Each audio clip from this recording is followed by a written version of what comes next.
नमाज की 6 शराइत हैं। उनमें से पहली शर्त है तहारत, यानी जो नमाजी नमाज पढ़ रहा है, जिस नमाजी ने नमाज पढ़नी है, उसका बदन और उसके कपड़े और जिस जगह वो नमाज पढ़ रहा है उसका पाक होना ज़रूरी है। अगर जिस्म, कपड़े और जिस जगह नमाज पढ़ रहा है वो पाक नहीं, नापाक है, तो ऐसे बंदे की नमाज नहीं होगी। तो तहारत ज़रूरी है। दूसरा है सित्रे औरत। मर्द का कम अज़ कम नाव से लेकर घुटनों तक इसको सित्रे औरत कहते हैं।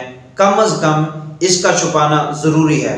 वैसे तो पूरा जिस्म जो है, जिस तरह एक लिबास आम तौर पे पहना जाता है वो होना चाहिए, अगर वो नहीं है तो कम अज़ कम नाव से लेकर घुटने तक ये मर्द का जिस्म जो है ये ढका हुआ होना चाहिए।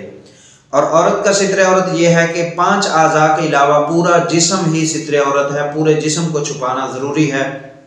ये हाथ की हथेलियाँ और पाँव के तलवे और ये चेहरा, इन 5 आज़ा के अलावा पूरा बदन औरत के लिए छुपाना नमाज के लिए ये ज़रूरी है, जिसको सित्रे औरत कहते हैं। अगर औरत ने ऐसा बारीक दुपट्टा ओढ़ा हुआ है जिससे बालों की स्याही नज़र आती है तो उसमें नमाज नहीं होगी, या ऐसा लिबास पहना हुआ है कि जिससे जिस्म की रंगत जाहिर होती है, तो ऐसे कपड़े से भी नमाज नहीं होगी।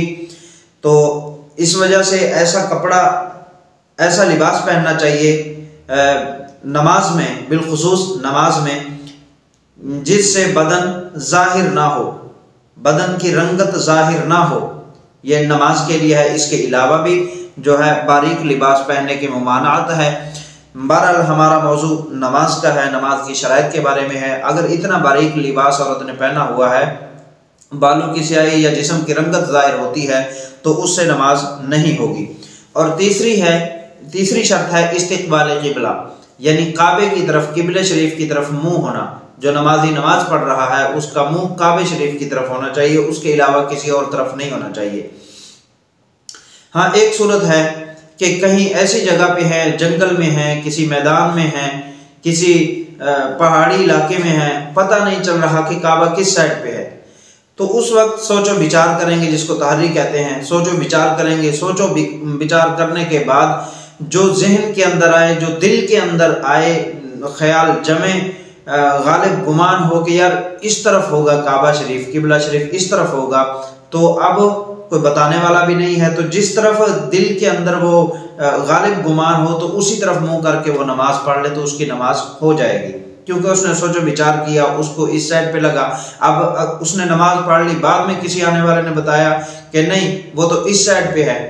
अब वो नमाज जो पढ़ी है उसने, वो नमाज उसकी हो जाएगी, अगरचे उसने किबले की तरफ मुंह करके नमाज नहीं पढ़ी, लेकिन सोचो विचार किया, जिस तरह शरीयत मुतारा ने हुक्म दिया है उस पर अमल किया है।